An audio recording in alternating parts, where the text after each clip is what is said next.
Hello દોસ્તો, જય જોહાર, જય આદિવાસી દોસ્તો. તો દોસ્તો, ફાઇનલી હું તમારા માટે ન્યૂ વિડીયો લઈને આવી ગયો છું ને આ એક તો રાહુલભાઈ છે ને એક તો કોઈક અજાણ્યા વ્યક્તિ છે દોસ્તો, મેં પણ નથી ઓળખતો દોસ્તો.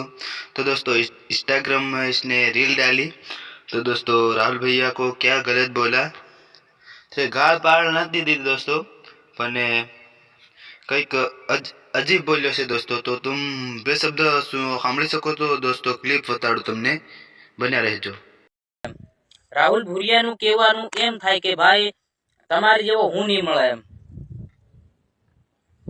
કે ગાડીથી હું વિડિયા નહીં બનાવવા, ગાડીથી તો હું ફોલોવર સારું વિડિયા બનાવે. જો ભાઈ ફોલોવર સારું વિડિયા બનાવવા કે ને એ તમારી જેવી આ તે જાણતો તું સ્પેશિયલ આદિવાસીની માં છું, ફોલોવરની કઈ જરૂર નહીં. સમાધાને એક વાર છાતી ઠોકીને એમ કીધે કે ભોસડી ના આવતો રહે.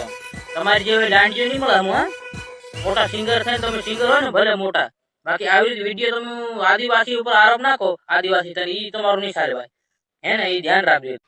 તો દોસ્તો તમે વિડીયોની ક્લિપ દેખી દોસ્તો. તો દોસ્તો એવું કહેવા જઈ રહ્યા છે ભાઈ કે તમે મોટા સિંગર થઈને આદિવાસી પર આદિવાસી થઈને જ આરોપ નાખો, એવું નહીં ચાલે તમારું. તો ભાઈ તમારી 100% વાત સાચી છે ને હું પણ તમારી વાત સ્વીકારું છું. ને રાહુલભાઈ તમે થોડુંક તો વિડીયોમાં ગલત બોલ્યા છે દોસ્તો.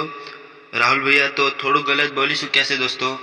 તો દોસ્તો એવું તો કોઈ મોણ તો થાય છે આપું, પણ હમણાં હું પણ બોલતો દોસ્તો વિડીયો બનાવીને બોલી રહ્યો છું, તો હું પણ કંઈક ગલત બોલું તો રાહુલભાઈ તમે પણ ખોટું ના વિચારતા.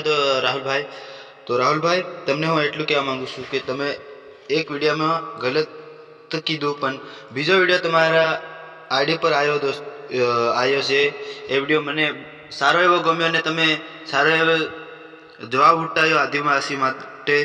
તો એટલું જ મારું કહેવું છે કે રાહુલભાઈ તમે આવો ને આવો સપોર્ટ બનાવી રાખો આદિવાસી જોડે. તો તમે પણ આદિવાસી છો, મેં એવું નથી કહેતો કે તમે આદિવાસી નથી એમ.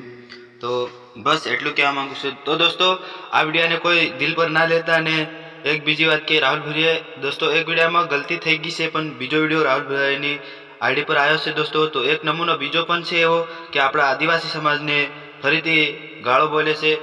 તો હવે તો બીજું કાંઈ કરવા નથી માંગતા દોસ્તો, આપણે જ્યાં આવે ને એ વ્યક્તિ ધરાય ત્યાં જ એમને પૂરો કરવાની ઈચ્છા થાય છે મારી પણ. તો બહુ ગુસ્સો આવે છે, પણ શું કરવું.